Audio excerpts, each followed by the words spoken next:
Mike, I'm scared. It's getting dark. Well, Torgo, which way is out of here? There is no way out of here. It will be dark soon. There is no way out of here. No way out?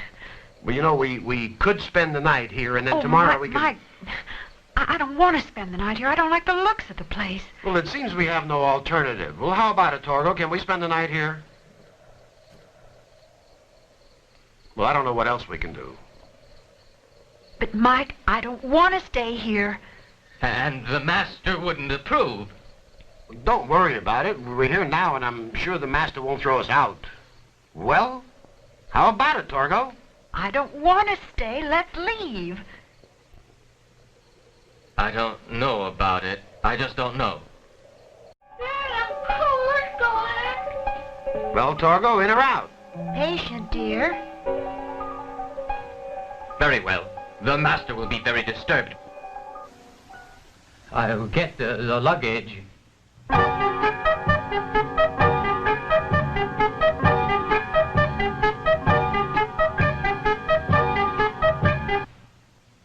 Torgo, we'll stay tonight, and then tomorrow... You cannot stay. The master would not approve.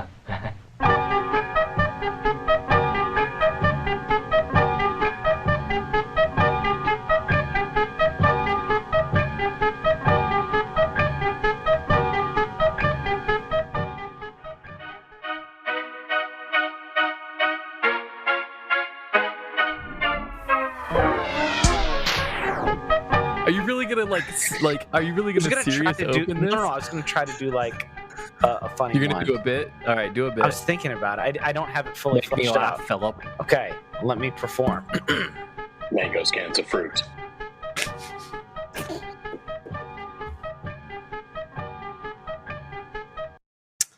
You have landed on the substance, I think, here, right, Trev? Something about biblical, thoughtful, and human. What is this? So this is a special April Fool's Day episode. Typically on the substance, if this is your first episode, man, you're in for a confusing treat. Yes. Typically, we're a Christian variety show. We look at various things, faith, art, and culture, things like that. We've had a lot of wonderful guests on. You can check out our library if you're here. But today, we're doing a very special April Fool's episode on a very unsubstantive film, or like maybe like. It's full of stuff. It's definitely full of stuff. It is singular. Singularly bad. I mean, human, perhaps. I'm very excited to get into this. Certainly not transcendent. No. And I don't think thoughtful. No. Really terribly applies. Definitely not. Maybe not biblical really either. Certainly not. No. There is a priest in it. Is there kind of? He's kind of a priest. He's a religious figure. He does summon. He does pray to Manos. Yeah. He does pray to the hands god, I guess. Okay, let's God of primordial darkness. Yes. All right. Before we get too far, I'm your host, Philip Marinello. Here with we only got one other host here today, Trevor Aiken. Yo. And welcoming a very special guest, a homie from back in the day. Back in the day. Like more than half our lives ago at this point. That's crazy to think about, man. You had to go and make it sober like that. Homie from middle school and high school. I mean, we stayed connected, but like the guy we went to middle school with who has got a number of credits on IMDb. He's in the film community. He's in Texas. That's going to connect here later on to this interesting film. I think we can call this a film. I think it's a film. Yeah. Jacob Berardi, welcome to The Substance. Thank you so much, guys. It is great to be here and great to see you both. And thank you for bringing me on for this wonderful episode. Dude, I think about some of the stuff that we did like every so often, and like just doing that intro now, I'm like, that was a long time ago. For me, I'm like, oh yeah, back in the day. It's like, no, that was back in the day. Yeah, it was genuinely back in the day. As much as it's middle school, guys, like 6th through 8th is when we went to school together. We still hung out in high school, but like 6th through 8th is when we were like, that was a minute ago. Man, formative years. Very For sure. formative. Like, Yeah. we still stay in touch. I mean, I've seen you a number of times over the years, and we message a lot. But like, I messaged you the other day about a podcast I was listening to, and I was like, man, what even, like, who are we all with that time? I was like, did I insert Trevor or remove Trevor from this memory? I feel like I'm always doing it. Always one or the other. That's always one or the other thing. Like, Trev, remember that time we did This episode's going to be a train wreck. This episode's going to be all over the place. So, Trevor, I'll just ask you now on air. Do you remember watching another terrible but very interesting movie called Dreamcatcher with us? About an alien in the woods? Nope. All right. But I'm bad at remembering things like that. So That's true. that's doesn't mean a thing. I was like, was Trevor? But it's quite appropriate that we'll have a very disjointed episode for this movie. I think it's very apt. Yeah, very and fitting. it's a correct way to review Manos. It's true. Not only is Jacob an old buddy of ours, he does work in film. You got anything recent that is coming down the line that you're aware of? I know the film world, making a movie and then releasing a movie are two very different things. Oh, absolutely.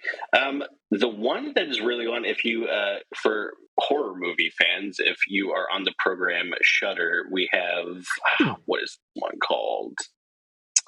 I'm forgetting the name because it was called something different when we were shooting it. Which is also a whole other thing of, what am I working on again? I just bought a Blu-ray that gave me like a free month of Shudder, and I was like, I will use this when I have something to watch. So they've got check it out. lots of fun, weird content on there. Dude, there's the fire hose of content everywhere in the world right now, and it's overwhelmed. Way too much content. Oh, yeah. We were talking about that the other day, too. Yeah. Yep. Oh, yeah. She's like, oh, have you watched this? No, but it's definitely on my ever-growing list. Oh, here's another one from that list as well. What is it? Oh, Nice. On the Netflix documentary, the ZZ Top documentary, got to work on that. That was a fun one. Nice. And also a really good documentary. But the one on Shudder is called Scare Package. It's like a bunch of short horror stories. Anthology? Yes. Oh, does this have a physical release? I feel like I've seen this somewhere. I believe it did. It actually just played down in Florida, I think down in Winter Park for some event at the NZM Theater. I've seen this at like a vintage stock, perhaps. It is worth a watch. It's a fun one. It's not so much horror as it is like horror comedy. And like, that's very appropriate for this episode here. Kind of like Manos, but not intentionally, maybe. So hopefully not like Manos in that sense. Yeah. So definitely better. This being an April Fool's episode too, I was wondering how long we were gonna play it straight. Like, no, guys, like seriously, have you thought about Manos though? Manos, the hands of fate. The hands of fate, like, and we'll get it out right at the top. Love how that translates to hands, the hands of fate. Which apparently they genuinely didn't know. They lived in Texas. And El Paso. Right on the border. Really on the border of Mexico. And they thought, you know what? You know what's a good name? Manos. We should call it the Hands of Fate. I loved the cast and crew were just very angry and would mockingly call it mangoes, cans of fruit behind the director's back. And I want to see that movie. Is that true? Mangoes. Yeah. Cans of fruit. I love that.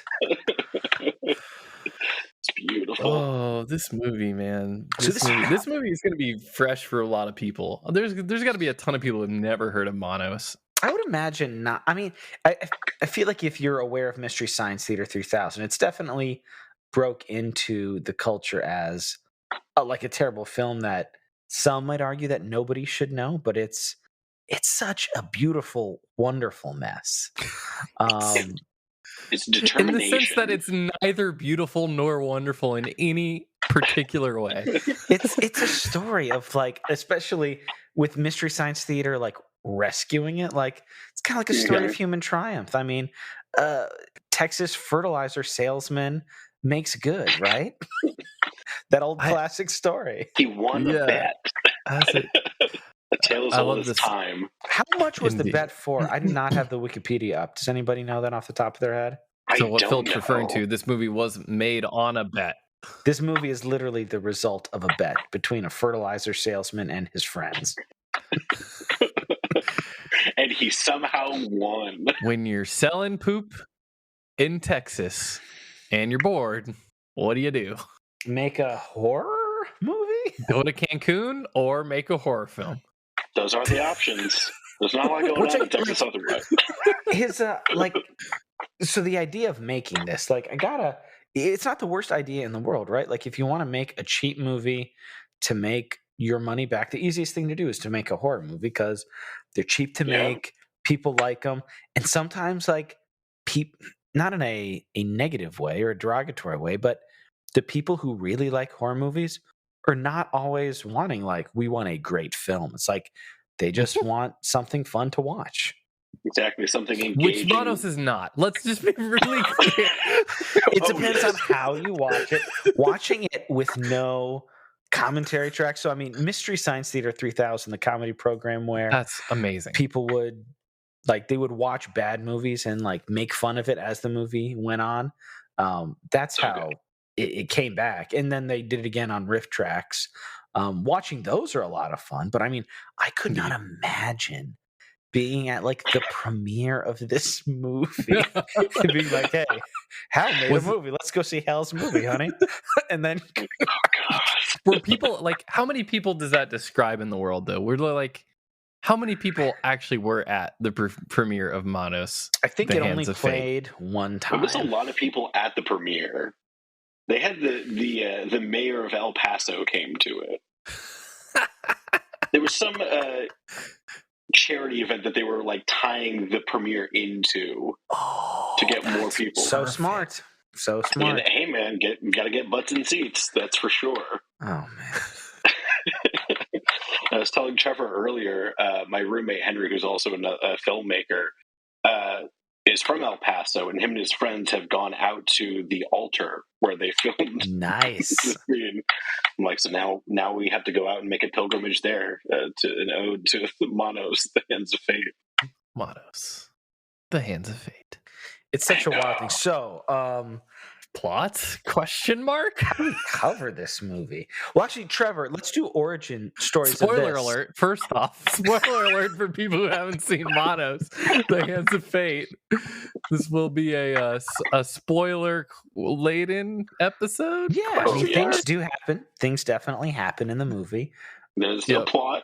Trev, was that Thanksgiving viewing the first time you saw it here in Kansas City? Yeah, I guess so. I think that sounds right. I think that was the first time I actually watched it too. It was one that I knew about, and I don't know why. I'm pretty sure that was the first time I ever watched it. So Trevor and I's first viewing was together several years ago, and it was just a blast. I loved it so much. Like, so memorable. I feel like I almost cried laughing. The selling point is it literally is probably the worst movie ever filmed, which is hard to say. It's hard to say, but, like, almost every single point about how this movie came into existence and the fact that it came into existence, because a lot of bad movies would not come into existence under these circumstances. Very true. It's just almost every single part about it, technically and not technically, and just actually existentially, emotionally, spiritually. Like, I was joking with Jacob earlier. I was telling him, like, it's actually kind of a meta horror where the horror actually is the fact that you're watching this thing. The horror is that this thing exists. So in a way, I was thinking about watching it just standard, but I was going to watch it with the commentary of the Master and Debbie. Because Hal Warren who made the bet to make the movie. He, like, wrote, directed, produced, edited, and also starred in it too. And his daughter was the little girl in the movie. Winning combo. Who, by the way, is the best actress, like, and the best, like, acting talent in the entire movie. Even though she was dubbed by, like, a middle-aged woman, like the voice in the final product was a middle-aged woman because they didn't sync up the audio tracks. They just didn't record sound. The whole movie is ADR. It's beautiful. Oh my goodness. In a terrible way. So, like, I kind of became obsessed with this a little bit after I first watched it, and went out and watched because Mystery Science Theater put out, like, a special edition DVD. I think it's a 2-disc. Yeah, it's a 2-disc DVD. It has, like, documentaries and like look backs and stuff. And then when the Blu-ray came out, I got the Blu-ray with the 2K restoration. You just imagine like spending so much time making something so bad, and like it somehow just keeps coming back into I don't want to call it the zeitgeist of the world of like entertainment, but the fact that it's still being talked about. People love like there are horror conventions that have like Manos exhibits where like a bunch of Torgos and Masters and stuff, like people cosplay, like some fan, like I've seen online, like fans having like Manos weddings. Like people love this movie. And so, Trev, you know Mike White from the projection booth who we had on our The Thing episode? Yeah. He actually had the guy who did the restoration on his show while he was promoting the Kickstarter. And I went back and listened to that, and I'll maybe link that in the show notes. And he was pretty incredulous for like people who are calling it a bad movie. He's like, is that like that guy was passionate about the film, the guy who spearheaded the restoration. Really? Like, I love the film in a way, but he's like, no, it's not bad. And I'm like, no, it's very bad. No. Like, in every conceivable way, it's bad. It's a movie that I have a lot of affection for, but it's a big old pile of trash. So let's talk about this big old pile of trash for people who a lot of folks are. I mean, here's the thing: if you want to pause this, maybe you're listening to this on YouTube. If you want to pause this right now, there's Mystery a link, Science Theater link in there in the description. Not the original. You put them both in there. Let them decide. It actually looks pretty good. Fate. The picture quality on the because it's public domain. Man, that painting is there for they didn't copyright it. I feel like there's a little embarrassed too. Like that's something that if you make, because I mean, Hal Warren did not go on to make any other films, and most of the people involved did not go on to make any other films. I think only the costume department people. Think about that. This is owned just by the people of Earth. Like this is owned by you and me. This is just owned by you, dear listener. This is your pile of crap. You can have it. So I didn't take as many notes as I wanted, but how about that opener, Trev, of driving? The movie just starts. I was joking earlier. I was like, maybe we should just like pick a spot 2 minutes into this episode and just start there to commemorate how this movie starts. It just literally starts with it starts like going. Like it's not like a car pulling out of a driveway. It's like an overlook of a city where like you have your little like spyglass thing. I think actually technically the first bit of the movie, like the first actual frame, is like half the side of a cliff. Well, it's like a parking lot of an overpass of like a welcome center area. Well, it pans to that, but it doesn't start there. Like it literally starts like here's just a cliff and a road, and it's mostly on the ground. Like 60% of the frame is just the literal asphalt, just the ground. And then there's like sort of an establishing shot that's clearly not on like a dolly or anything because it's like there's this like really awful pan out, and then they kind of and then it goes to very poorly framed traffic. And from the beginning, you can tell, Jacob, you were talking about like how it was filmed. Share a little bit of that flavor with the listeners about the technical like production of, if we can call it that, of the cinematography. I mean, it was definitely shot on a camera. This was shot on an old Bell and Howell camera, 16 millimeter camera that was like made for like home use and consumers. But the reels of film they could only shoot 30 seconds at a time. And like watching this, you can tell. the shots, and what's funny too is I don't know if it was just for length or for whatever reason, but it's simultaneously like discontinuity all over the place, like just really awkward cuts of stuff where like the film didn't line up, and like because of the 30 like, but then also just shots that hang for a really long time after, like the actors are kind of looking like, are we still acting? Are we still alive? Like, what's happening? You could tell there was no cut, there was no action. It was just things kind of happened in front of the camera, and then some of it ended up in Manos, The Hands of Fate. He just gave this movie to Manos, The Hands of Fate, and please make this movie. Please, Manos. Please Manos this. In the translation, Manos literally being Spanish for hands, so it's hands, the hands of fate. So good. It just encapsulates everything about this movie. So good. It's just perfect. So let's talk about the plot, and then maybe we can get to themes. Okay, hold on here. I wanted to do this. So, like I said, I wasn't aware of the Kickstarter as it was happening, but when I got into the movie, I went and I bought the Blu-ray. Here's how the Blu-ray describes itself, and remember that this is from a person with great admiration and affection, like genuinely for the film itself. So this is how he describes it. Mike and Maggie, on a road trip with their daughter and family dog, take a wrong turn in Texas and become trapped at a weird lodge inhabited by a polygamous pagan cult. They soon find themselves in the middle of a power struggle between caretaker Torgo, cult leader The Master, and two warring factions of the Master's wives. As the family tries to escape, the worshippers of Manos decide their fate. That's the official version of what happens in this film. So that's what I guess watched. that kind of happens, actually. Yeah. I think that's what he was going for. I was like, oh, that kind of makes sense a little bit. I don't know, though. Like, I almost feel like that explanation is fit onto the movie after the facts. Like, I doubt that there was a script anywhere that had that outline.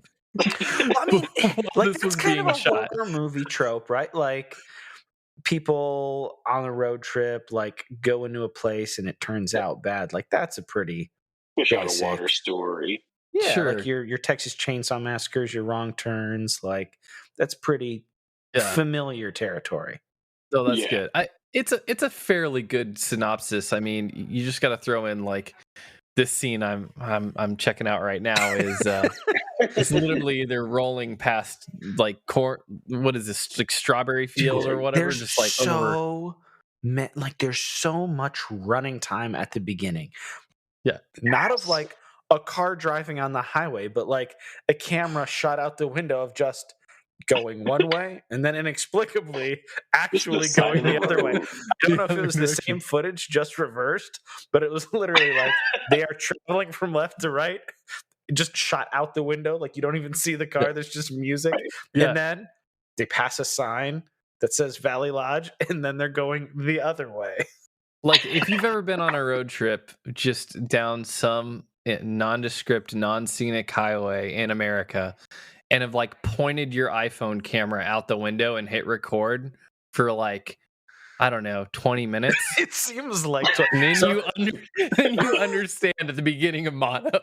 The movie clocks in technically at 70 minutes, which qualifies it as a feature film.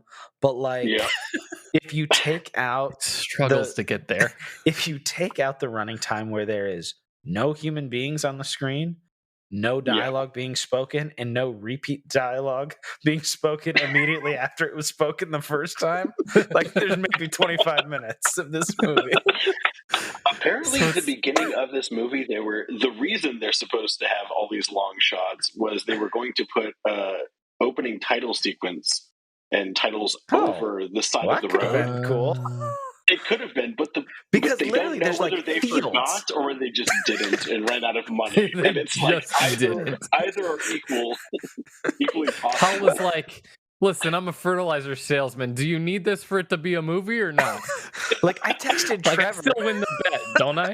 I texted Trevor when I was watching this. Is like, I'm just trying to put myself in the mind. I'm trying to just throw my consciousness into the mind of Hal Warren here. He's sitting in the editing room. He's like, yeah, that's good. Let's send that out there. Like, we've made very bad movies.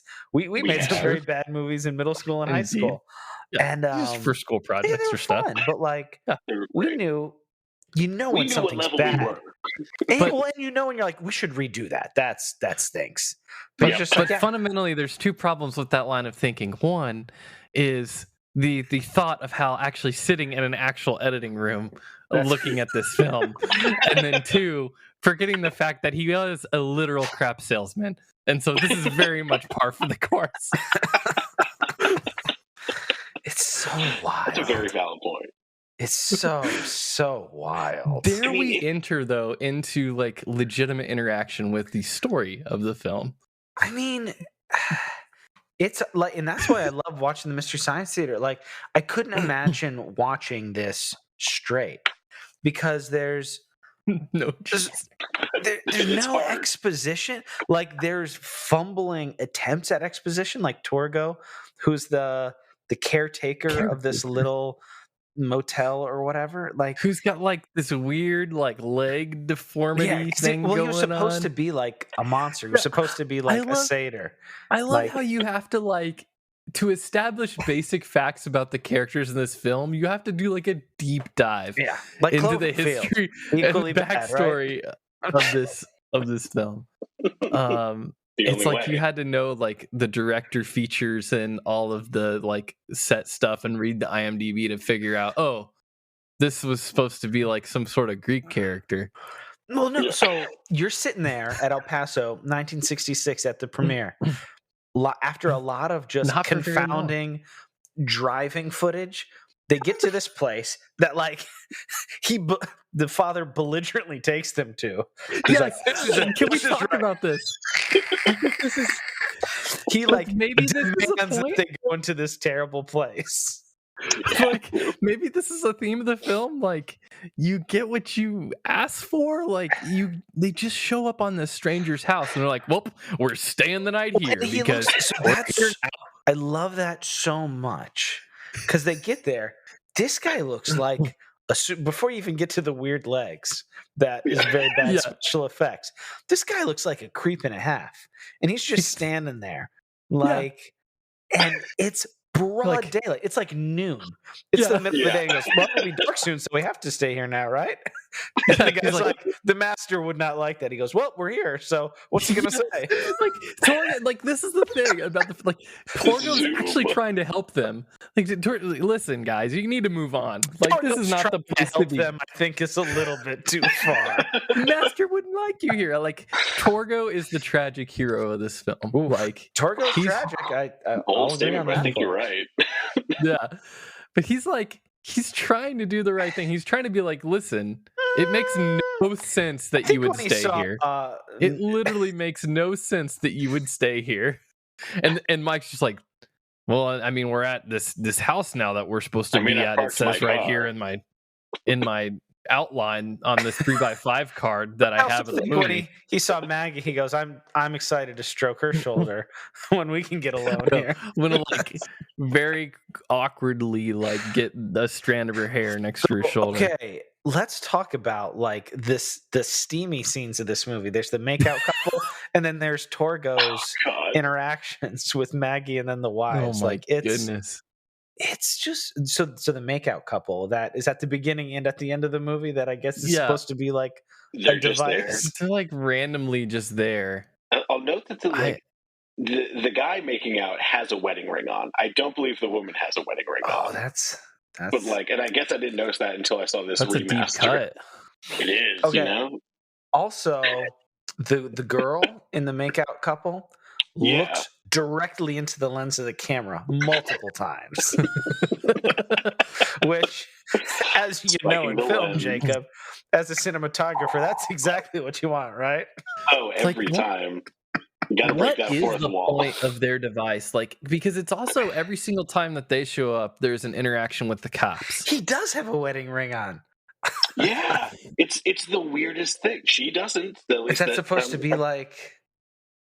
Well, apparently she's looking dead into the camera. The actress who is in that makeout scene was supposed to have a bigger part in the movie, but broke her foot and was unable to do any of the actions. So the director came up with this scene. Yeah, just okay. Well, you can't be the star of this crazy horror film. Well, how about you just make out with probably a cousin of like the Grip for this quick scene. That will show over and over, like at different parts of the film, just to have the cops show up and be like, well, you know, some folks went down the road. And also, what's the big deal with the cops? Like, kissing's not allowed in Texas. Like, I didn't quite get that. This is a public space, I guess. Like this random dirt, like we're gonna go way out on this random farm dirt road. No kissing on my dirt road. And no kissing. And then, but not go further down the road to inspect like the literal pagan polygamous cult. Check that out. This is great audio. That's a timestamp of 5 minutes and 35 seconds, listener, on the unedited version. She's looking into the soul of the. I should send this to you too, Trev. Sorry. Yeah, I let you out. And all the listeners. No, 35. Go to you can go jump in online. I'll maybe post that. She's just staring right at it. Yeah, yep. Here I am. Like she is the one person who's aware. Like this is bad. She goes, says, people are gonna see this. This is gonna be on my resume, huh? Yeah. Well, IMDb wasn't a thing back then. She's like, I'm not gonna tell anyone that I'm in this movie. Yeah.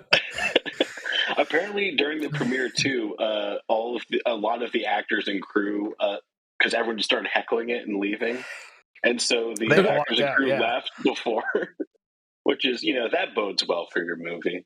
When people are embarrassed to be the people who made it are embarrassed to be associated with it on its premiere. Yeah, it's a good feeling that everybody wants to have on their premiere. So, I mean, I guess talking about how bad of a dad Mike is maybe like the through line of this whole movie. We kind of got off track there. Yeah. To me, Mike is like... he demands to, like, get into the place that's, like, scary and creepy. And, like, literally, it's the middle of the day. Like, the sun isn't even going down during that shot where he goes, well, it's getting dark soon.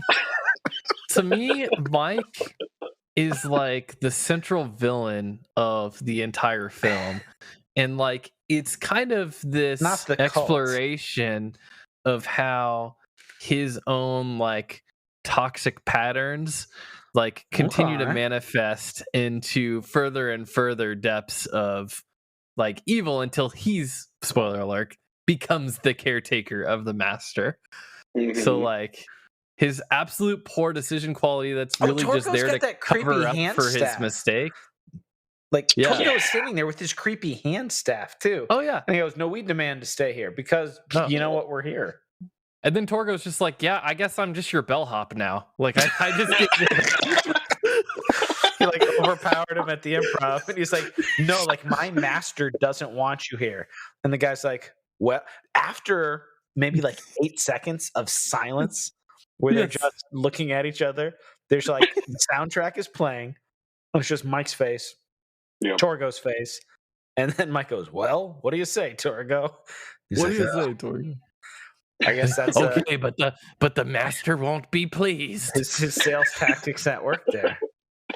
And then as soon as they get in the house, question, like, what is this place? I'm sure it was probably I don't know if the interior and the exterior were the same place. They might have been, budgetary wise. Budgetary wise, I think that's probably a safe bet. God, this I would painting. love to see this place. Just keep cutting to this painting. Yes, like they really want to get to this painting. We absolutely do need to talk about that painting. Well, and I mean, it's a very substantial part of the runtime of the film. Like that painting probably does have like legitimately maybe 2 minutes of screen time. I think the lady in the aforementioned kissing car scene probably has less screen time than this painting does. And she's in like 3 scenes. Yeah, so I counted. I was watching this. So there's this. So basically, when they go in the house, there's this really creepy painting. Yeah. There is a lot of creepy artwork. Like there's all like the black hands on the fireplace too. Yeah, they're like totally these stone-looking hands. Which also, camera focuses on that for about 12 seconds. Yeah, just because that's Manos, literally right there. They're the hands of fate. They're just right there. I think Hal Warren's goal, to a degree, like in my mind, like when it was kind of like when I was in college and I had like a 10-page paper and I had like 6 pages worth. I just like made it longer. That's what it feels like. That is exactly what it feels like when you're watching this film. Same like energy. I have to turn in 10 pages. I got 6. Well, it's here like, I go. It's like, Like, I change every use to utilize. I take, All right, take got this it. one paragraph and turn it into like 4, where I'm just like, there are so many scenes of this movie where it's just like static shots, and it's like, well, it's a movie, right? Like, we're running the film here. Yeah. God. Oh my goodness. This dog. If you're watching the straight no chaser version, Torgo, they have this scene of 12 seconds of just standing in the middle of the room while Torgo awkwardly hobbles in the back With their over luggage. from one side of the stage to the other with their luggage. And then after that, from it cuts to the painting, cuts back to them. Well, it's Mike and Maggie standing silently, no dialogue, just Okay, like he's got his arm around her. They're just standing still, Yep. being filmed. exactly. And then it's painting. And then after he says it must be the master, The boating highs. Which is a deduction. Like, how does he know that must be the master? from 1450, it literally uncut, just a shot of the painting from 1450 to 1507, 17 full seconds. Just let you take in art museum Picasso style, take in just the fullness That's of so the good. artwork that is Manos, the Hands of Fate. They paid for the painting, they're going to shoot the painting. Indeed. That's another Indeed. Mystery Science Theater there for anybody. Well, and Oh, what my my gosh. favorite was one of my favorite lines in the MST3K edition on this was while those 17 seconds are going on, the guy says, "Next slide, please." Yeah. And mine was also, I think I texted you when I was watching it. Honey, should we be in a cutaway here? Like, it's just So painting. then after they show it to you, the audience, for 17 full seconds, And after that's having one noted of, that it was the like- master, And it's just one Just of one 3 or take. 4 times of already seeing it. then they talk about it a little bit more. They cut back to it for an additional 16-second shot while they talk about the dog.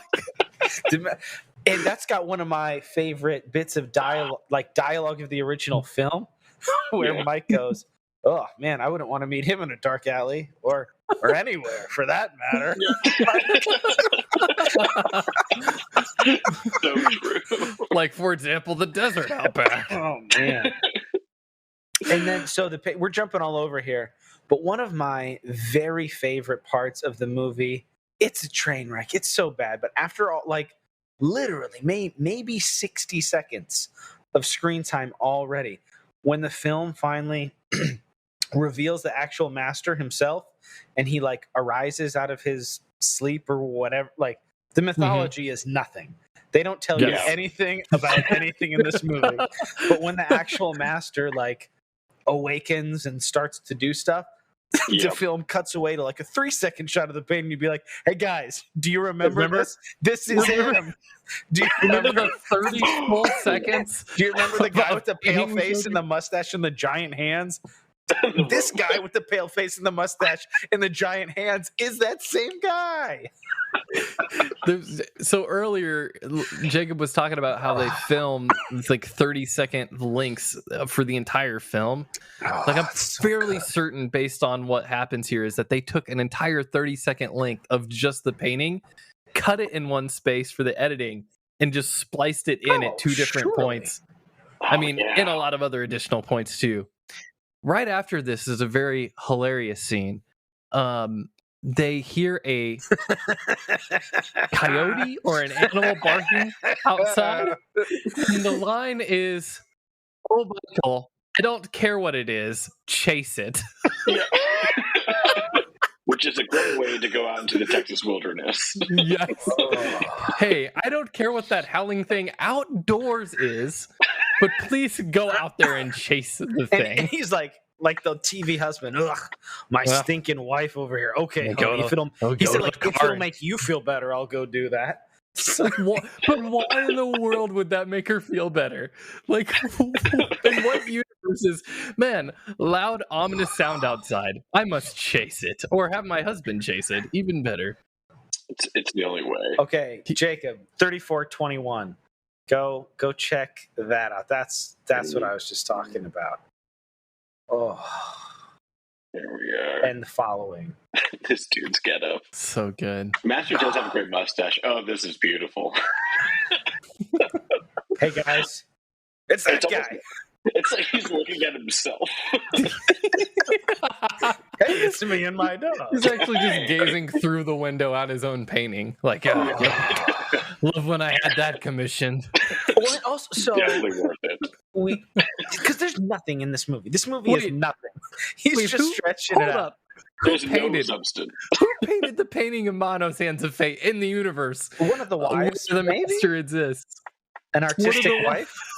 Hey, where is that She's- painting? That belongs to a museum. That's, enough? you never see the painting in the scenes. It just cuts away. Like, it's a large painting. Like, if that's on a wall, you don't see that ever.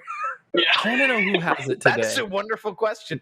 That's Where probably does this painting exist today? probably Guillermo del Toro or Robert Rodriguez, right? Like, one of Right. those guys probably have it. They definitely, one of them has to have it in their possessions. And I'm kind of jealous because now I'm looking like, man, they did a great representation of his mustache. I will say that. In that painting. Jacob, I've seen this movie half dozen times or more, and I never thought about that. Like, that giant painting is hung nowhere because you get to see a lot of the walls in this house act like awkwardly, and the painting is not there. It just Never. because they're acting as if it's above the fireplace, but the weird bald guy statue and all the hands are above the fireplace, not this Definitely painting. not there. Like, how is definitely it not like there. a 2-story room that we just don't see? They're like, oh, Does just the stand painting up. even exist? It's in the loft. It's Okay, so they're Torgo's looking a loft. little off from the fireplace. I went back to that scene. So, like, maybe you could say there's some continuity there where they're awkwardly just standing. It would be a first for the film. So I love how the plot point of the luggage at the beginning.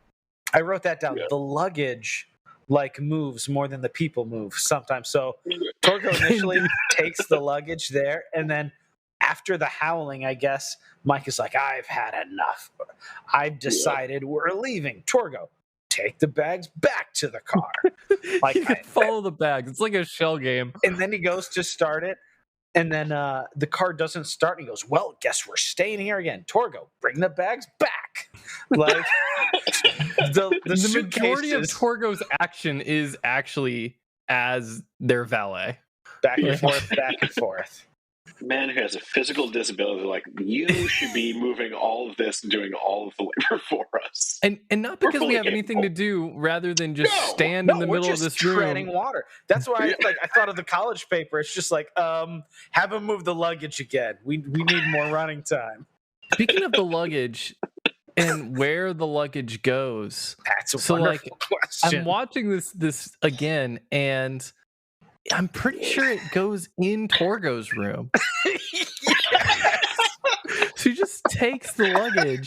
Torgo's got bunk beds. Like, I know just the place. Just, he's like, okay. So he literally just puts it in his own room just to bring it back out again. Maybe that's a feature. Because later of- in the film, they're like, oh, something's gone wrong. We let the dog outside so that like it got ate by whatever was howling because I had to go deal with it. Yeah. Like, Torgo, wake up. And they knock on the door that Torgo brought the luggage into instead of the room that they're actually staying in, which is over to the left. and he like drunkenly like goes, "Oh, okay." He's like, oh, all right. I'm awake, I guess. Apparently, Torgo was also originally supposed to have a hunchback, but they thought that was like a little like outplayed, so they opted for his stuffing his pants with something to make it look like He his had like knees some are- weird prosthetic I that he think they're was like wearing, metal right? rods, kind of. Yeah, it is. I don't know which decision was the right one, but I'm glad they went with this one. Because at first you just don't realize, you're like, that guy's pants are weird. I love how quickly Mike is to bring out his gun that he has on his family vacation, Yeah. Yeah. and then just like holsters it in his pocket. And like waves it around very carelessly right next to his daughter. Oh, yeah, 100%. There's zero firearm or trigger discipline in this film. He's got his It's finger literally on the pointed trigger at right his next to daughter's his chest daughter. at one point. It's during the scene, I'm pretty sure during the scene where his daughter goes out and finds the Hell Beast, like the evil Doberman. I'm on that part right now. Yeah, right here. If you look at 2712, literally the firearm is pointed at his daughter's chest. Oh my god. Finger on the trigger as well. Yeah, right there. Oh my gosh! Just threatening this child to act. Jacob, do you see? Are you on 2712? I am. Holy crap! Different times back then, you know? And then he sticks it in his back pocket. Of his khakis, by the way. Like these are like, 60s style, way too high worn work khakis. Oh my goodness! In this like dusty rural, whatever in the world. Just gun of the child. That gun was straight. Oh man, I still can't get over that. Like he has the gun pointed at her at least twice. It's funny because, like, watching it from, like, a filmmaking perspective, him holding that gun is, like, they call to action right as he pulls it. So it looked like it was supposed to be, like, a continuity thing, but because they don't know what they're doing making a movie, it's just him pointing a gun at his child. It's like he's like, hold it right there, Debbie. Pull your gun on the dog. I wonder if, like, because the way they, like, had it leashed or whatever, it just ran off. Like, you see in 26, like, it just runs off. And, like, maybe they didn't expect it to just, like, run off. Like, he was supposed to interact with it or shoot it or something. Because, like, nothing ever happens with that dog again. Like, it literally just runs off. And then, like, later it shows up that the master has it on a leash, too. But, like, it doesn't attack anybody. It doesn't do anything ominous. It doesn't do anything scary. It does nothing. It's not a threat. It looks like a very friendly dog. I like it better than the poodle, honestly. Dude, that's my other favorite line is when somehow the poodle dies. And well, it dies when it goes after the howling sound, and then the poodle goes out there. How Mike breaks the news to her. She's like, he looks totally normal, and she like is acting. Her dialogue is as if she's reading like shock or trauma on his face. She's like, "Oh, Mike, what happened?" Like he's just chill. He walks back. She's like, "Oh, Mike, what happened?" He goes, "The dog's dead." Like, deal with it. Like, time to grow up, kid. I forgot I didn't write that line down, but he is very gruff about the death of their family dog. Oh yeah. You get the feeling that Mike like really didn't care too much for this dog. No, he's probably happy, honestly. The beginning of the movie, when the cop pulls him over for the busted taillight, and he throws like literally like 4 excuses at him at once. One of them is it's their first vacation. So like they've never been on a vacation before, and he looks like he's conservatively 50 years old. So that's another great part. He gets pulled over at the beginning because of a busted taillight. The cop comes up. He goes, "Sorry, I was tired. It's our family vacation. Our daughter's sick." Like just throws. Just give you every excuse. And then the cop's like, "Oh well, okay, just take care of that taillight, though." I think he says something about like they're in a rush because of their family vacation. He's like, "Well, then you just gotta leave earlier." I don't think dialogue was really written for very many of these scenes. No. Oh man, it does. That's a good point. It does feel like the actors are coming up with like, well, I feel like I need to say something in this moment since the camera's running. It's like they're improvising and they're looking to Hal, going, "Hal, like, what's the theme of this scene?" He's like, like, you guys, like, we're here. You're the Manos. actors. You're the talent. It's Manos, the hands of fate. Clearly. I absolutely, what is it? I'm at 29 minutes, 39 seconds. I completely forgot that the master is wearing some sandals. Oh, that's good. Yes, the priestly Birkenstocks. Yes, exactly. Was that when he's laying down? Yes. That's yes. so funny. Classic. So Torgo is there creeping on the wives Yeah. and like chewing out the master, his boss. And then when the master wakes up, he says, "The wives heard the things you said." Like he's talking crap to the master, to his face, and then also Yeah. being a little creepy. He's like, "The wives said you said some things to them." Like, how does the sleep of the master and the brides all work? And how come only apparently the wives know what Torgo's doing? And if they did try to get him in trouble, they didn't try to get him in trouble for all the bad things he said about the actual master himself. It's just so weird. I also like to think, are these like they're just sleeping out in the open desert, like just at all times? Right. Because like they walk out one of the doors and they're like there. Yeah. Like, how did they not see these sleeping women tied to pillars on their drive in? Like, apparently it's very close to the dwelling. With like the burning hand altar in the back, like it's literally on fire. Really hard to miss. Dude, when the master wakes up, well, my other favorite thing is the wardrobe, because he's got like the hand robes. Most of the time, like, people don't walk with their hands directly out, but the master has to be like, "Hey, check out these hands. They made these robes. I'm gonna walk around like this." This is the one costume other than Torgo's that we just found His lying hands somewhere. are rarely like at ease at his side. His hands are almost always like this in order to emphasize the Manos. Like, I've got on his robes. Oh, it's good. so Yeah, good. he does spend a lot of time with his hands outstretched. There was the one special effect of when, I'm skipping to the end, where apparently the master and Torgo are having their conflict about Torgo wanting a wife, and the master like rips his hand off. Yeah. Well, this is a strange part of the film, which is saying This something. part is weird. This part's pretty weird. Every part of the film is a strange part of the film, but and we haven't even talked about the literal like 15-minute wrestling sequence. So at like 43:08, we come into the scene of Torgo, who is apparently asleep on like a literal pile of dirt. Some dirt piled in a corner, and looks, I mean, mostly like a stiff corpse. and the dog is like, "Torgo, are you okay, guy?" Yeah, the dog's just kind of wandering around like a family pet, and that's a literal pile of dirt in a corner. Indeed.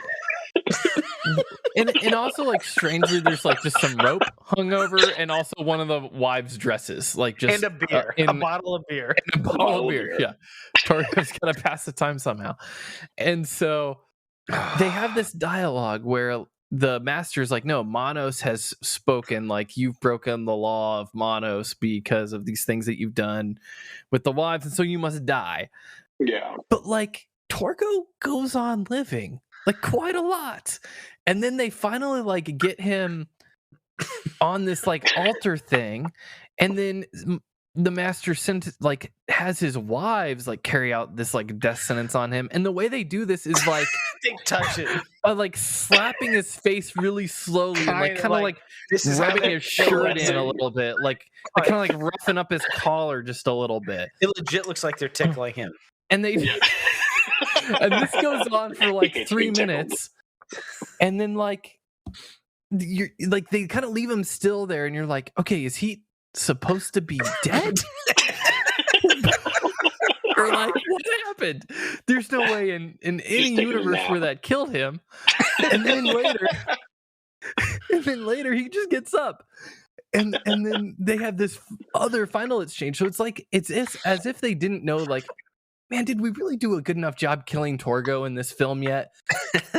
And so for the final attempt, the master like passes some weird magic sentence on him, and then like all of a sudden has Torgo's hand like on fire in his hand, like holding it. Torgo has like a big old stump covering his hand, so he looks like he has an extra long hand stump as he runs off into the desert. At which point Torgo, which by the way has been sentenced to death by Manos, just goes running off into the wilderness. And the master's like, "Success! I have his burning hand." It's like, like So I think like Torgo goes on. Like there's potential sequel material here. Like Torgo goes on. Okay, sequel. Sadly, I believe it was the man who played the master passed away, but Manos Returns was supposed to happen a few years ago. Bad. I would have that's a loved bummer. to have seen that. That would have been great. Because I I mean, think it's- with all the energy and after the Blu-ray and stuff, and like there are a lot of fans. Like I think it was going to be just like Candyman, Texas Chainsaw Massacre. Let's do another Manos. Why I not? love it. Everything's serialized. I love the master waking up Torgo with the hand stick. All the That's hand just in stick the room. touching of people. It's so good. When he There's gets some really good hand and stick Mike, jokes. like he's clearly standing behind Mike, 19. and Mike's like, like at "You got me, 15, 19. Torgo." Whoa! Whoa. Oh my! MST3K says, and there's Torgo's playful side. I love the MST3K when he's running off into the desert. They're like because like he walks around. He goes and he rounds first, and he's gone. Like because he just like runs around in circles and then just runs off into the desert. Apparently, so there is some like actual human like sad tragedy around this because like the guy who was playing Torgo was like dealing with depression, had all these had some mental health issues, and I think he took his life before the film premiered, right? So Yeah. I knew a lot of stuff that I thought I knew from various knew? sources. A lot of stuff that you thought you knew. I thought That's I knew good. it. So I Okay. had heard there's a lot of lore about this movie because it's such an insane thing. And it happened in the 60s, like before we were documenting like every second. But apparently according to the guy who is maybe not reliable because he loves the movie so much, the guy who made the Blu-ray was on Mike White's podcast was saying like, yeah, a lot of that is not true. And I was like, oh, Yeah. like it was kind of interesting, like in the probably not great way that we gossip journalism and just kind of watching people's lives fall apart. There's a lot of urban legends about a lot of people committing suicide and like never working again and like having like basically there's a lot of urban legends about how Manos ruined the lives of almost everybody involved. And apparently, according to that guy, much of that is not true. I'm not certain. I don't know what is true I anymore. hope that's the case. Right. I don't think that like John Reynolds. I'm sorry. I don't think that John Reynolds, who played Torgo, John Reynolds. That was a good Torgo impression. Yeah, there you go. The guy who played Torgo, I don't think his stuff was necessarily related to the film, but in He that looks scene, unwell. He genuinely looks unwell. he in the does. movie. And I did read a report, and I think it was from that guy who produced the Blu-ray, that like he was high on set most of the time, which was like why like on LSD. they're like, yeah, he was a blast to have on set, but he was just like high all the time. And I think that really comes out in that scene in 1519 where he's like, yeah, this will be funny, I'm gonna get the weird hand stick and poke hell with it. Well, and he's like got these bad prosthetic eyebrows that he's just like overacting with a lot. Oh my God. You have to show off those eyebrows. It's impossible not to. I do want to say, while we're talking about bad face acting, I know we've talked about that a lot, but Torgo delivers this line around to the 22, 23 minute mark of like, the master wants you for his wife. And then she just stares. He's like, saying some creepy crap, blankly. and she's like, Stoic. It looks like what you would do for like a perfume ad or something. Like it's just like the most like blank look in the world. It's hilarious. It doesn't look like somebody just told you like, hey, some other random dude wants you to be your bride or whatever. It's just like, crazy. I want you just too. completely disjointed. Yeah. Well, and she also stands It's just it a like non-response. it's supposed to be a scene like in a horror movie where a creepy person makes a woman feel uncomfortable. So he's like touching her shoulder very strangely and touching her hair very strangely. She's just standing there. Yeah. And then he gets done touching her arm strangely. Wait about 10 seconds and she goes, "How dare you, Torgo?" very delayed. The Royal Rumble of brides fighting each other. Dude, that's the last. We have to talk about that. It's like a third of the movie. It It's is crazy. so long. It is a large portion. It's very long. And it's unnecessarily. I mean, a lot of this whole movie is unnecessary, but And also, probably conservatively, like 60% of the dialogue is kill the girl, don't kill the girl. Like the man, like yes. the man, yes. The woman, no. Like just repeat it Just over back and forth, and like over and over and over and over. there's no like points of merit that are decided here, other than like, well, in the Manos religion realm, like the woman has like some special value, and the child is female. So Dude, that's a it'll be great line woman. too. The child is a girl. One day she'll be a woman. Like I've unlocked That's it. how that goes. Wow, you guys figured it out. And It's so real then it's progressive like, for the 60s. like the whole thing is like, does that count? Like, Yeah. does that mean that she's in the category of woman as a child, so that her life will, like, the deep existential questions, that one wonders about. I got the closed caption on, and I was watching the beginning of that scene before the fight breakout, and she said, "You're crazy," at least 3 times to the one recommending that they kill everybody. You're crazy. You're crazy. You're crazy. That feels like whenever imagine someone's sitting telling there. a story. I actually kind of would have loved to have been at the premiere. I probably would have just like peed my pants laughing if I was Yeah. a kid, like going like, "What is this?" You're literally like a Manos like sleep bride who is married to this polygamous cult, and you sleep in the desert, Standing up. and you're like Standing talking about logic, like Standing up, guys, like we need tied to a post? Are they tied to the posts? I don't.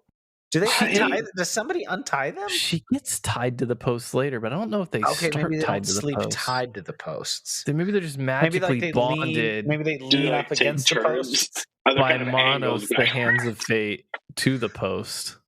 The man, yes. The Oh. child, no, is probably the line that gets said the most in the movie. That was what was put on the posters. Yeah, what were some of the other? Oh, the Lodge of Sins was what they were originally going to call it. The Lodge of Lodge Sins. of Sins. Yeah. Interesting. Yeah. The only sin is in the lodge that happens is how much Torgo has to carry their bags. I feel so bad for that Torgo. Like, not only do you just have some random family come up to you while you're just, I don't know what he's doing. He's just doing Torgo You're stuff. just trying to take care of the place and sleep on your dirt pile, Yeah, and then just some Drink your dude comes beer. up, he's like, you need to move my luggage several times. He was not Over like, you and can't over. stay here. My master doesn't want you here. He goes, well, I mean, it's noon. It's going to be dark in like 9 hours. Where else are we going to go? Why are they asleep? Like, why? Like, what? Why does that happen? And then the first thing they do when they wake up, all of these wives, It's a meeting. They have a meeting. they literally have a liturgical meeting. Like, They it's light like the hand. the first thing they do is like, well, we got to figure out how we need to worship Manos by our human sacrifices And the stuff. first shot of that is like the master looking kind of like put upon. And it's like, oh, like my wives are It's all like, awake dadgummit. again. So Like, we woke up these 7 women. they're all arguing again. Like he's got like, like the sitcom husband, like Yeah. expression. Yeah. Like all of his wives start arguing. This is a Oh, literal not line in the film again. around that time, 40:05. My wives, I'm going to discuss with the person in charge who brought the child. And like he's the master. Is you're in charge? Are you talking about Torgo?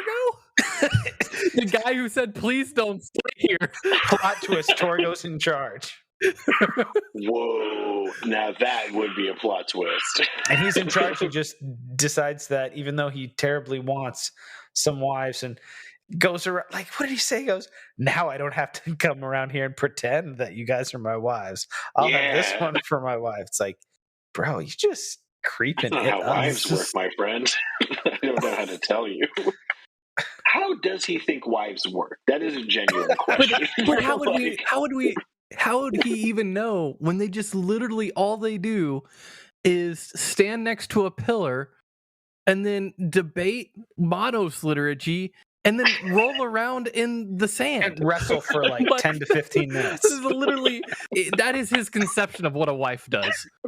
Like that. He's a pro wrestling supporter, and he's really excited. That's exactly it. That's it. That is his conception of what it means to be a wife. Yes. What a film, guys, huh?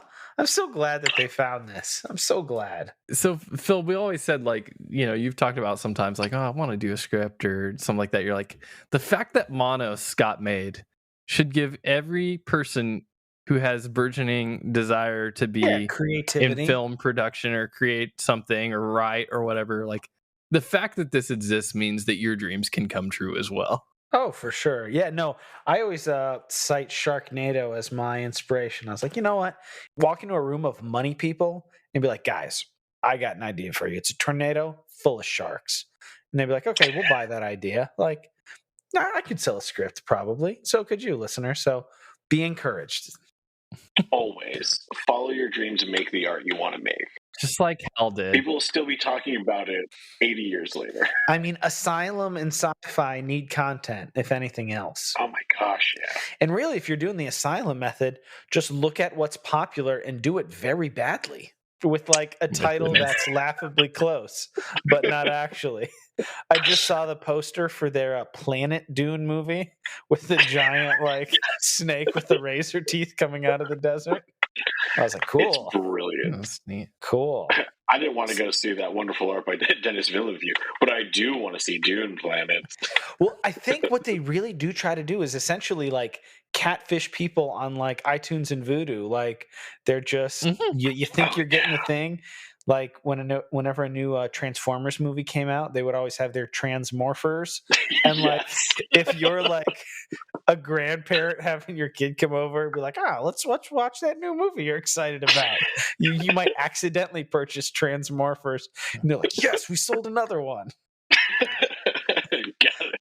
Got money. So really, like the full breakdown of the film, the first quarter of it is driving. Yep. The second quarter of it is Luggage them walking moving. in and out of the house, moving the luggage in and out. And then the last half of the movie is the wives waking up, arguing, rolling around in the dirt, and bookended by the kissing couple, of course, for art. Yeah. That's art. That's how you art. And the way they resolve the question of the child is the child lives. They don't kill the child. The child becomes a Manos wife, child wife. I guess so. We have takeaways to this film. What do we? Philip, you went on mute. What do you chat? Anything? You're just gone. He's disappeared. Just out of here. Just peace out. He has been absorbed by the hands of fate. By Manos. The hands of fate. Yeah, I guess this is really about perseverance and that you can win a bet even if you're a fertilizer salesman. Like, anyone can do it. That's kind of it. It's not clever. No. But yeah, if you really push through and you have enough, not even a lot, but maybe just enough money and enough social capital, like these were like friends that were involved in this too. Yeah, I believe in a lot of like local actors that the director had known and brought in on it. So just with enough capital, social capital, and like skin in the game, you could make Manos, the worst movie that's ever been made. And people will still be talking about it years later. You will find an audience somewhere. Indeed. Phil, you're back. Yeah. Whoa. Hey. It's kind of like Mike in the last part of Manos, the hands of fate. Just take a little desert nap real quick tied to this pole. I was carelessly waving a gun around my loved ones there for a moment. as you are wont to do. As one does. This is what a good film. I'm so glad. So Phil, we were talking about takeaways. It's like question mark. Other than so Jacob's big takeaway was perseverance. Yeah, follow your dreams. Yes. I own this on Blu-ray. Like, there were like Philip like, actually paid money for this. A couple People like Philip thousand will put money. backers. There were thousands of individuals who gave $5+ to make a 2K restoration of this movie that came out like 50 years before. So like, and they're talking about getting it in the Library of Congress. Like, That's incredible. Yeah, follow your dreams, man. I mean, and that's the other thing. Like, Hal Warren didn't have dreams; he just wanted to win a bet. So, like, I don't know. Maybe there's no takeaway. Never You can mind. also win bets too. Just stick it to someone who says you can't. Or maybe the takeaway, actually, genuinely, maybe the takeaway is that there's like beauty in all things. Like, no, that's not the goodness, takeaway. the common grace. The goodness of God in creation is seen even in train wrecks. Like, So somehow I think there's something beautiful and wonderful in this like dog doo-doo pile of a movie. Like, it's also kind of wonderful. I think the takeaway, both in the movie and outside the movie, is that sometimes even when you win, you lose. And what I mean by that is when your own pride and your own ego get in the way, sometimes you persevere and you take a stupid bet to make a movie, or you take a stupid turn and stick with it that you don't need directions, or I don't think that's losing, though. You take the stupid like, hey, I'm going to go stay at this stranger's house despite their protestations. Yeah. And then you either end up with this absolute dog pile crap of a movie in real life, or you become like the servant to the master who is the priest of Manos. I think that works inside the movie, but like, yes, he did make a very bad movie, but also he did kind of win. There were stage productions of Manos. Like, there are people really love this thing, but it owes to its crapitude. There's really only one like, if this movie actual was location, there's like an interior better, exterior. Like, people put like plays of this on. If this movie was marginally better, it would have been forgotten. Oh yeah, for sure. Oh yeah. It's just owing to how absolutely terrible, like it is bad. Like, oh yeah, agreed. I just want no one listening to this to get a bad impression that like it's one of those movies where it's like, it's kind of cheesy, it's kind of corny, but like there's a like it's so bad it's good. No, it's not so bad it's good. It just is bad. But I highly recommend it. Yes. Oh, 100%. It's very hard when working on a movie to tell, like, you're going off of a script usually. I don't know if they did with this one, but it's very hard to tell it just from a script and working on something whether the movie is going to come out good or have the same emphasis that you want it to have.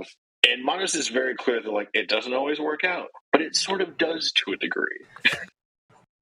Sometimes, in its own way, life has a way of bringing beauty from tragedy. Yeah. Very, and also, you never know.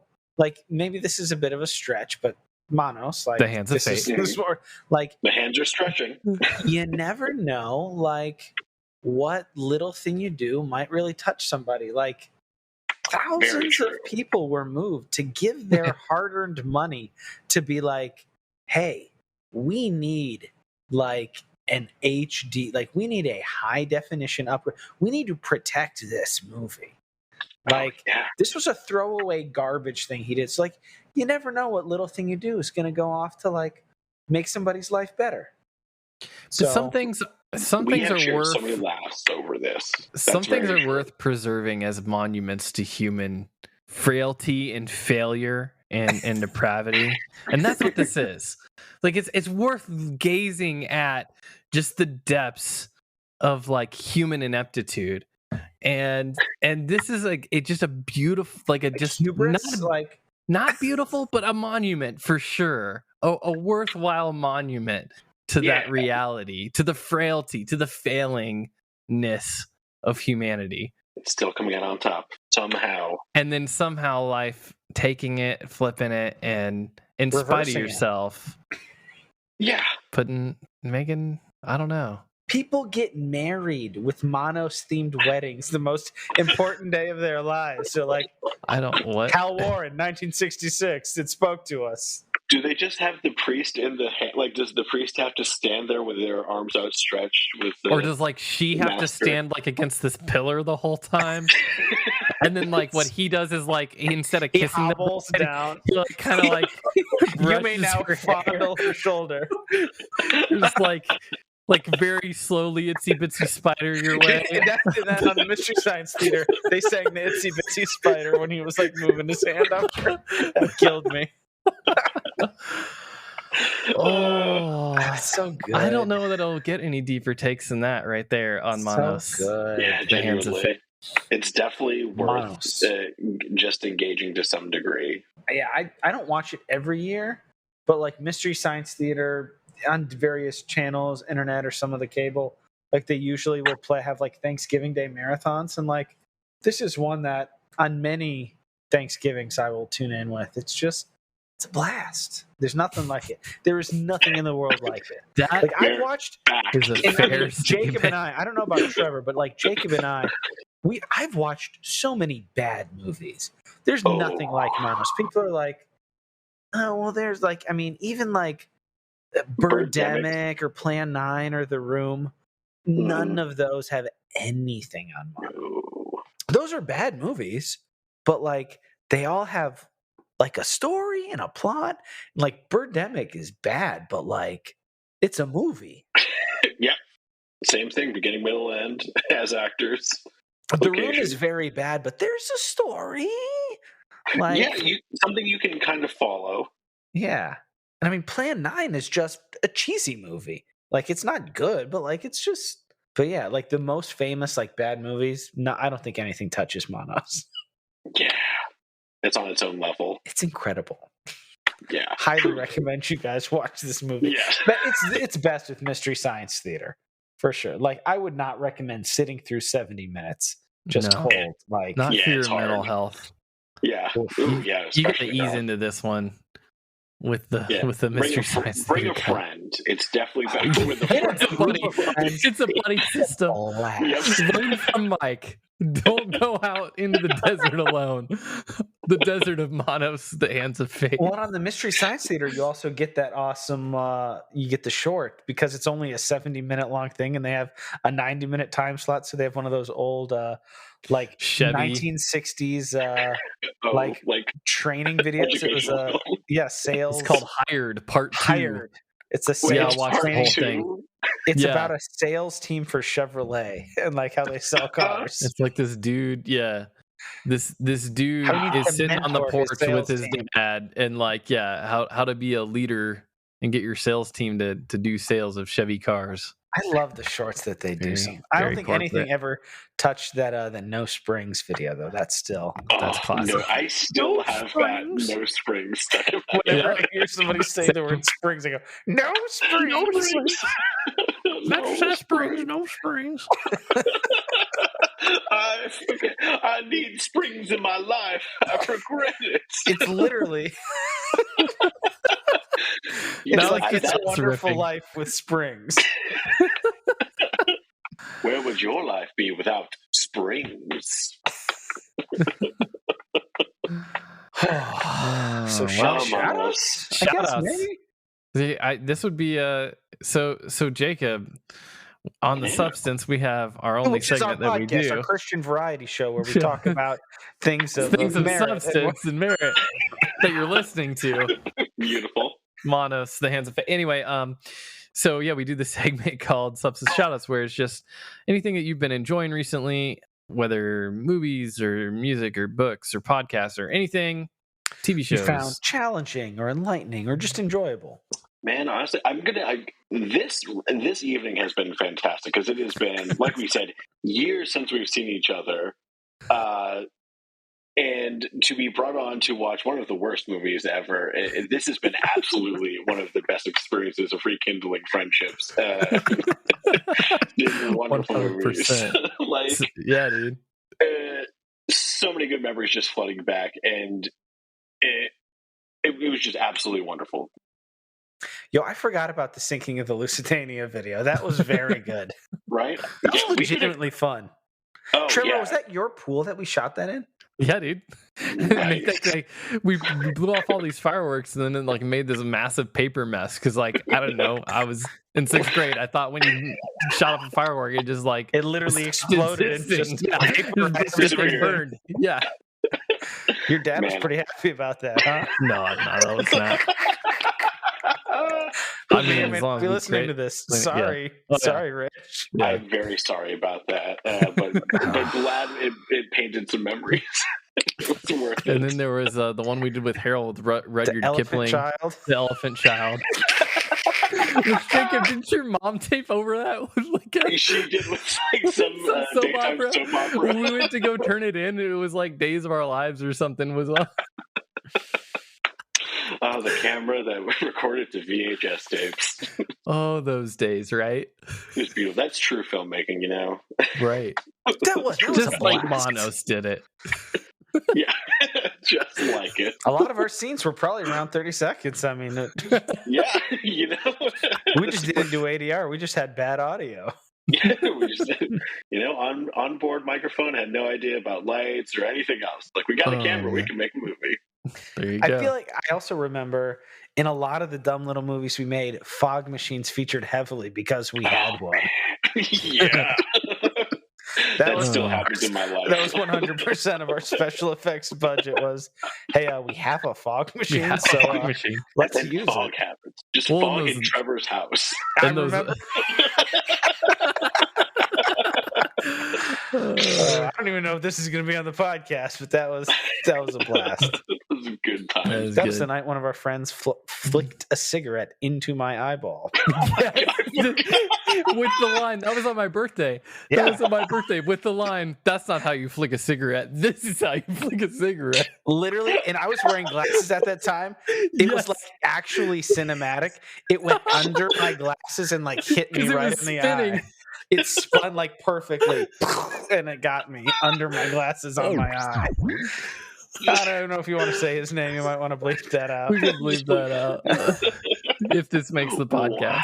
Wow. That- Oh, I had completely forgot about that one, but man. Maybe that's a B-roll there because that's a good one. I mean, If people want to stick is he around, really going to be worried about? I mean, first of all, that name is super generic, and second of all, is he going to be worried about flipping a cigarette into your eye in Palm Harbor? that's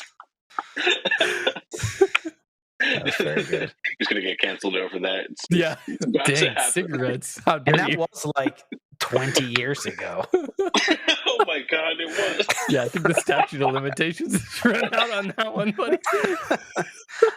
You never know what people want to be put out there. Yeah.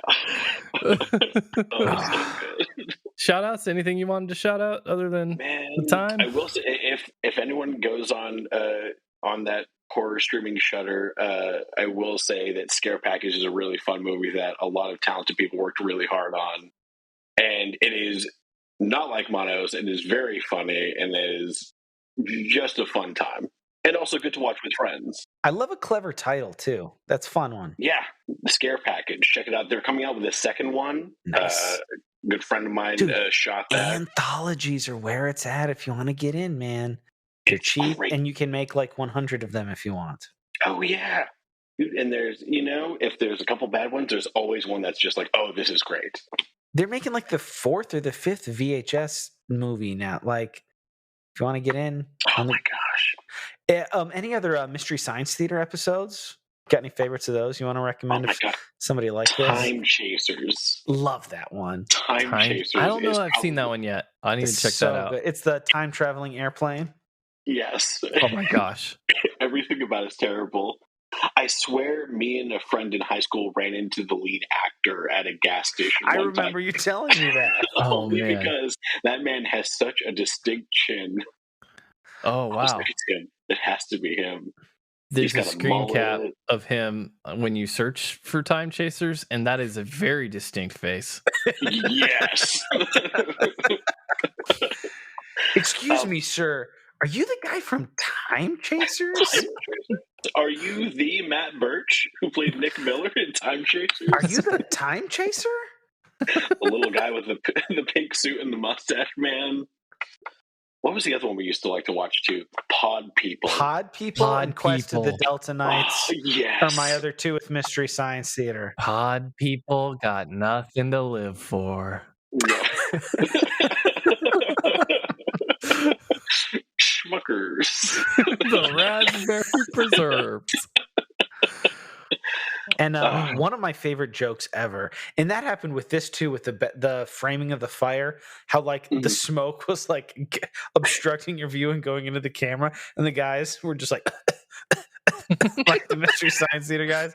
My favorite one was maybe the hardest I've ever laughed at a single joke was in Final Justice when they were having the speedboat chase, and the camera was right behind the flag, and literally the framing was like the flag just whacking back, and they're like, ow, ow, ow, ow, ow, ow, ow, ow, ow, ow, ow, ow, ow.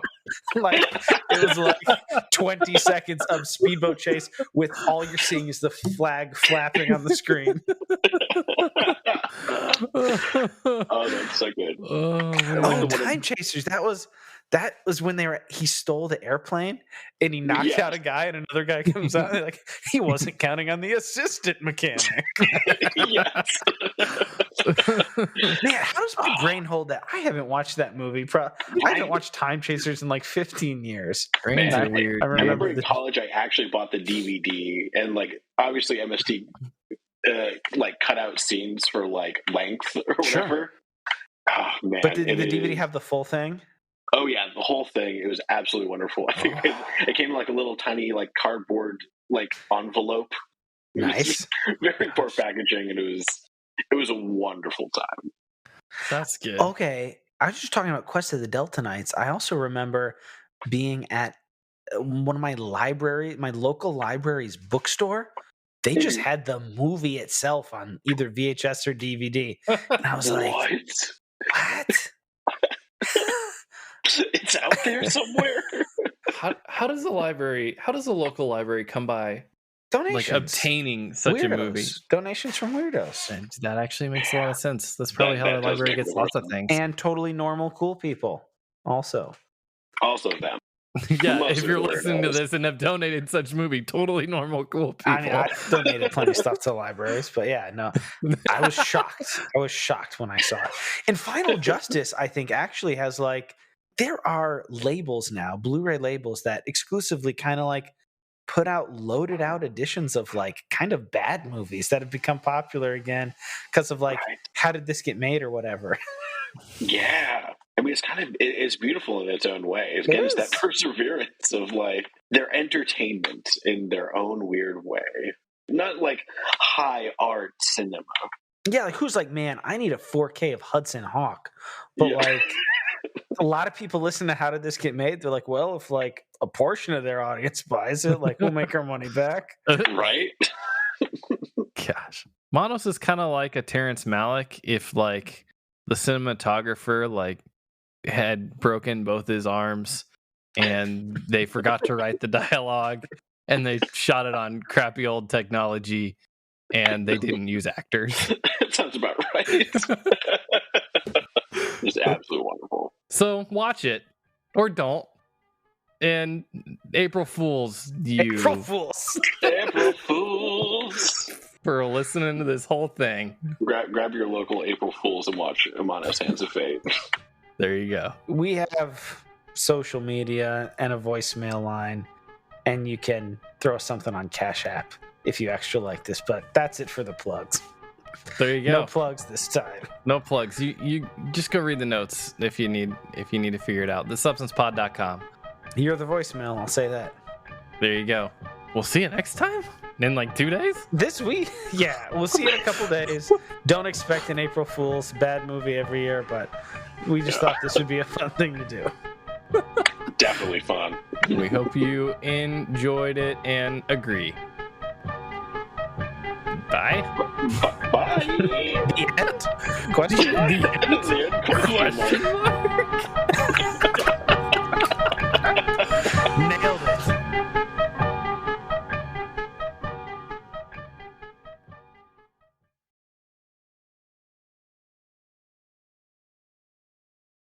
Should we reserve some bandwidth here Vidya? with the Let me Vidyas. see. So yeah. Kill it. Other Do you want me internet. to say my Sharknado thing again? Why don't you say? Do a very Manos thing and just say that line over and over and Exactly over again So- until Jacob hears it. I always cite Sharknado. Yes. Okay. Yeah. Perfect. Yeah. Perfect. So tornadoes and sharks. Yeah, like if somebody can Manos, walk into the a hands of room fate.